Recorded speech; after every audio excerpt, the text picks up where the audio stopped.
Welcome back to the FY15 Kickoff training session. My name is Geoff Schurman. I'm the Air Force Civil Engineers Center Chief Financial Officer, and I will be giving a short presentation, and hopefully you can stick around and hear all of it. Next slide. So today I want to talk to us a little bit about the AFCEC Resources Directorate, our mission, our roles, responsibilities, talk briefly on the FY14 portfolio and the way ahead for the 15 funds that we've received. I want to talk about some execution strategies that have been in place for about 6 months, but I want to reiterate them as we continue to push forward with the AFCEC centralization and being able to be postured to expend the dollars that have been given to the Air Force Civil Engineers Center. And I want to touch on the transformation update and some specifics about how AFCEC has been affected by the transformation and some changes that you may see as the money flows from the SAF-FM down to the execution agent. And lastly, I want to talk about some of our communication tools and opportunities that we're putting together so that we can share information with you, and it gives you an opportunity to see what's going on at AFCEC and be able to quickly pull up documents and see information that we put out there. Next slide. So I want to start out talking just quickly on the mission of the AFCEC Resources Directorate, and really it boils down to is we are here to distribute the civil engineers' centralized funds out to the execution agent, mainly that being the installations and being the conduit to work with SAF-FM and the programs here to get the right funds to the right project out to the agents. And there's a couple roles and responsibilities I want to highlight. One is developing those financial coalitions with not only our DoD partners, but non-DoD partners. Being able to look out for vehicles to provide the enterprise opportunities to put limited resources on to be able to best utilize every last dollar we have. And by building those financial partnerships and coalitions, I believe we can bring opportunities to the programs here and open up different opportunities as we move forward through FY15 and out. The second one is really our relationships with these installations, not mainly only the CE community, but also the FM community. As we push money out to every installation, it's important that we build those relationships and have that open communication and transparency to be able to work with you on the funds that are there to make sure they're being expended in accordance with the Air Force approved priorities and the projects that the money was sent out on. And if there's shortfalls or discrepancies or issues, we would hope that we could have the open dialogue to work with you to fix those as quickly as possible.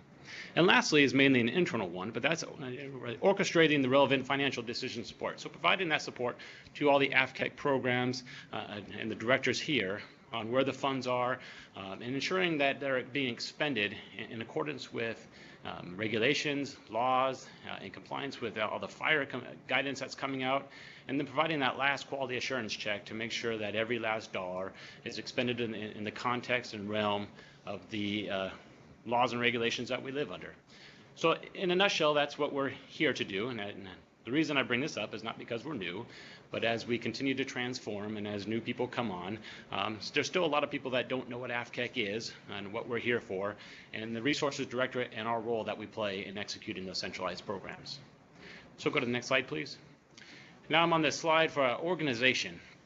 And if you've worked at AFCEC over the past couple of years, you won't see many changes as far as where the boxes fall, but what I wanted to highlight was some of the names that have changed starting in October of this year. Specifically, on the green boxes, our agency programs branch has moved from Mr. Rick Baltus to Miss Suzanne Meyer, and she'll be taking over that program for a few years. In the Air Force Project Execution Branch, that's mainly geared around the SRM execution, which was Miss Suzanne Meyer last year, has changed to Miss Tanya Parham. The non-Air Force customer funds moved from Ms. Tanya Parham, and now it's Ms. Kathy Wiseman, and she will be leading that team and executing those funds that come in from non-Air Force customers. And the last one is the Restoration Branch, which is the Environmental Restoration Account and the BRAC account, and that is now led by Mr. Rick Baltus for the next few years. So you may be wondering, how do I contact those people? What are their names and numbers? As we get to the final slides when we talk about our opportunities to communicate with you, on our SharePoint site, we always have an updated phone roster with everybody's names and numbers and email addresses so you can contact them. Everybody's in the global, so we're trying to be as open as we can. And if you ever have issues in these programs, I would encourage you to reach out to them and try to work through it so that we can help alleviate any issues or problems that you're having. Okay, next chart. Now I've thrown a couple charts in here. This one's specific to the FY14 execution. And first of all, before we get started, I would like to thank everybody out there in the FM and the CE community and the contracting squadrons for allowing us to work with you to expend a lot of resources in the last 3 to 4 months that were funneled through AFCEC out to the execution agent. We couldn't have done that without your help and your openness and willingness to work with us and share and communicate.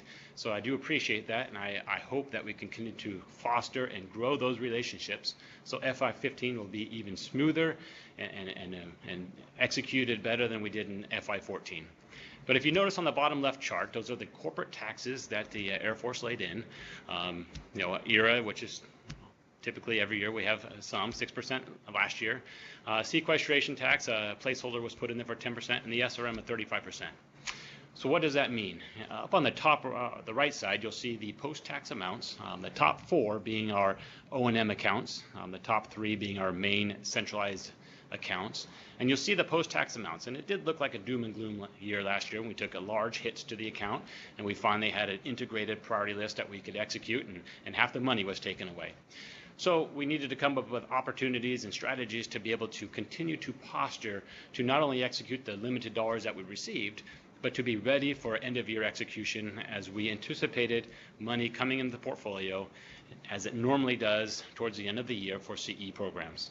And if you look at the right column, that's where we ended the year. Every program ended up more than we had in abides, so we received funding above and beyond what even the pre-tax amount was. And I didn't include that in the chart as it just started to get too busy. But as you can see, the SRM account almost hit $1 billion from the AFCEC perspective, and that most of that came in the last 3 months of the fiscal year. So why do I bring up this chart? Let's go to the next chart. You'll see a similar story. If you look at the bottom left, you'll look at the taxes that have been laid in. The sequestration has been zeroed out, but it seems to have fallen a line below into the SRM, which has been bumped up to 48%. So the SRM account from an AFCEC perspective was hit by 55%, which started at about $650 million. It's down to about $245 is what we have for the centralized program. And we do anticipate, pushing out, and we have majority of those funds are ready and available for execution, and that's what we'll talk about in the upcoming slides. But for the rest of the programs, the same story. They've all been taxed, other than the other appropriations, but the O&M account really did take their taxes, and we'll continue to work and posture and get those programs and projects ready so that we can continue to advocate to the FM community for additional resources. But it's difficult to do that if we're not expending the resources that we have. So, and we'll talk about that in some of the slides that are upcoming as we continue to try to come up with vehicles and opportunities to push our execution to the left. Okay, next chart. So a few words on the execution. These are some tools that have been in place that came in probably the middle of last year, earlier in 2014. The first one is the construction tasking order. Many of you may know what that is, but in my eyes, it's a large authority to advertise umbrella that's signed off by 3 parties, which gives it a little bit of meat to be able to push forward with the program. And I'll talk about what it does. So, but first, it is signed by the AFCEC director. It's signed by the contracting community and the SAF-FM community. So those 3 signatures together should give us in the CE community the ability to press out and start advertising the projects that have been approved on the Air Force integrated priority list. And why is that important? Because as we continue to take risks, as has been discussed in the previous briefings, we need to continue to get our projects ready by advertising them and getting those validated bids ready to go so that we can have our hand raised to take on additional resources if they become available in the Air Force. By delaying that advertising and trying to wait for the actual resources to get here, that puts us at a disadvantage to be ready to execute if they need a quick execution opportunity, and we hope that AFCEC could be that as we move into the future. So the next one is a time on target, which goes in relation to the construction tasking order in the sense that that's the date that comes in with the project of when the MAGCOM expects to submit the validated bid to AFCEC. Why is that important? That's important because that is how we build our spend plans that we share with SAF-FM and other communities that want to see it, of when we expect to need funds, and we will be the advocate for those centralized programs to be the first in line to receive the funds that we say we need. And it's important that we stick to those dates and those time on targets as closely as possible, because we don't want to be here holding a whole bunch of money that we anticipated to spend and the time on targets just weren't realistic and those bids did not come to fruition and were pushed out later in the fiscal year. So what happens if a time on target changes? And that brings me to the next point of the Correction Action Plan. This is a tool that the contracting and CE squadrons will submit to the appropriate AFCEC directorate, explaining why the time on target just isn't going to be met this fiscal year.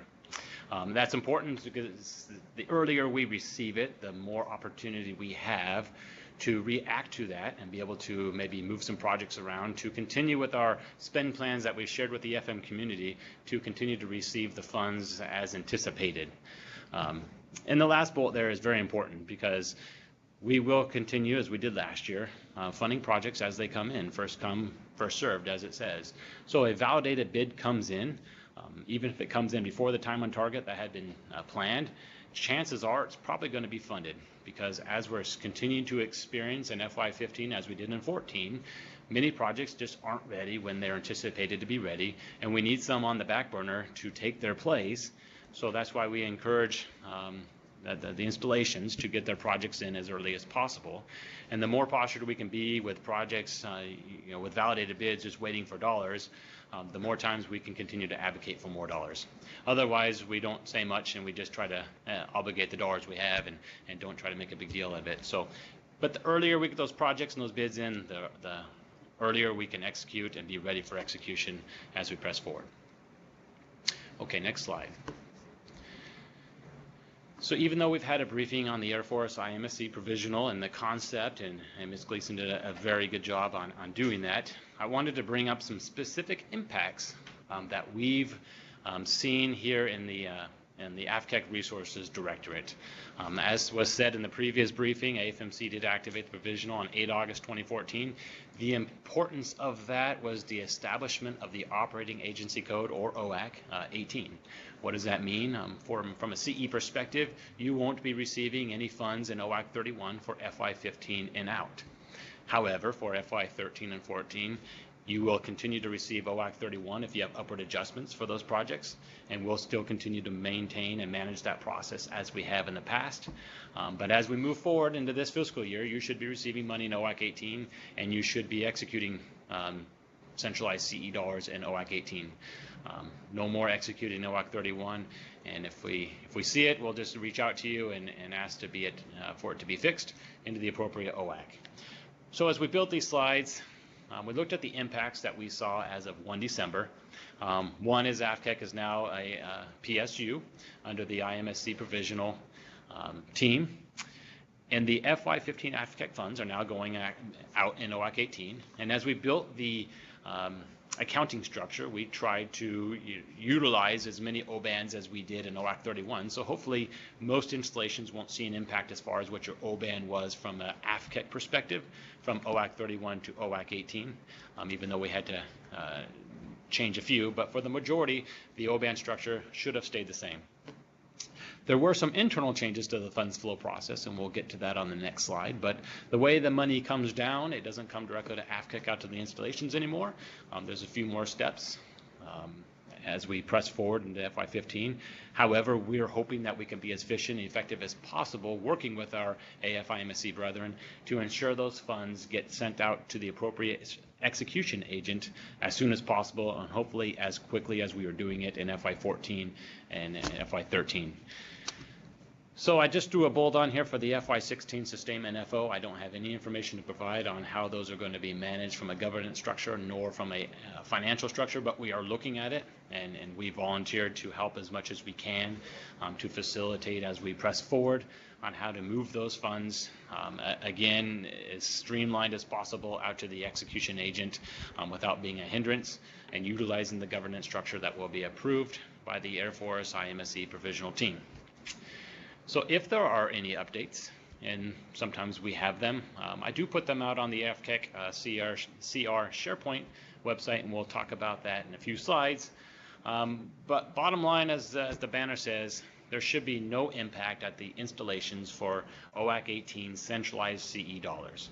I believe the processes that we put in place, the relationships that we have built with the Air Force IMSC team, that we should be able to move those funds as quickly as possible, pending a validated bid that comes in from the installation, which is where we're still having some issues on having available funds with no projects to put them on. So that's where we will continue to need help in the future as we continue to press forward with expending all the dollars that have been given to us in the AFCEC portfolio. Okay, next chart. So here's a updated funds flow, and if you would have seen it last year, it would have said SAF-FM AFCEC execution agent, but there's been a few new layers added in for the OAC 18 funds flow process. So SAF-FM, when they have funds available to be sent out for the portfolio in the Air Force IMSC, will go to AFMC and OAC 18 to their funds control team, and in turn they should be pressing forward and pushing 100% of those funds down to the Air Force IMSC funds control team, which is an intermediary funding point, 18MS, and those funds will sit there until the appropriate PSU works with them to request the funds to be moved out to the execution agent, typically as we've done in AFCEC, but instead of us pushing the button and directly sending them out, we will work with the FM team, but the IMSC, to get those funds moved. And then they'll go out to the appropriate execution agent, and hopefully your OBAN has remained the same, and if not, you've received an updated structure on how the funds are going to flow. And we'll continue to monitor and manage those funds as we have done in the past in FY14. Our contacts should not have changed, and we'll continue to reach out and help you in any way we can. But again, the impact to you on receiving those funds should be very minimal, and we'll just continue to ask that you work with us if you are seeing issues. Okay, next slide. So let me talk a couple minutes about how we communicate to the field. We have a SharePoint site that we've set up, and it is accessible to anybody with a CAT card, and I encourage you to go check it out. There's a lot of good information on there. We always put our end-of-year financial report out there. We have our FY13 and 14. There's lots of information in there specific to the programs, specific to the dollars that we have, and some accomplishments that were achieved by the teams here working with the field on executing those dollars. We always update the phone roster, usually on a monthly basis, and put that out there. So if you're looking for a phone number, somebody to contact, you got new funds, you don't understand something that AFCEC has sent, I encourage you to pull out that phone roster, give us a call, and we'll be more than happy to help you and fix whatever you need help with. There's a blog out there. I put information out there as it comes up, and I share anything I have as transparent as I can. It's designed mainly for the CR folks, but it's open to anybody. And if you encourage you to go read it and provide your comments and feedback if you have any. We have a facilities director division FM weekly activity report. We're continuing to expand that, hopefully to have a CR weekly activity report, but that is chock full of all kinds of details on the execution of those programs. Mainly the SRM, so if you're looking for how those programs are executing, how much money is available, how much does AFCEC have, you can go out and pull down the weekly activity report, and there's a whole bunch of information out there. If you have an ORS request going through, that kind of stuff, you should be able to find a majority of that in that weekly activity report. So what projects have been funded, what have been approved, what's up next? You can go out there and look at the checkbooks for the P&I, really the SRM and the EQ. And you can see all the projects out there, sort by MAGCOM, sort by base. You can see what's been approved, what's below the funding line. It's just a wealth of information if you want to have some insight into the execution of the centralized program.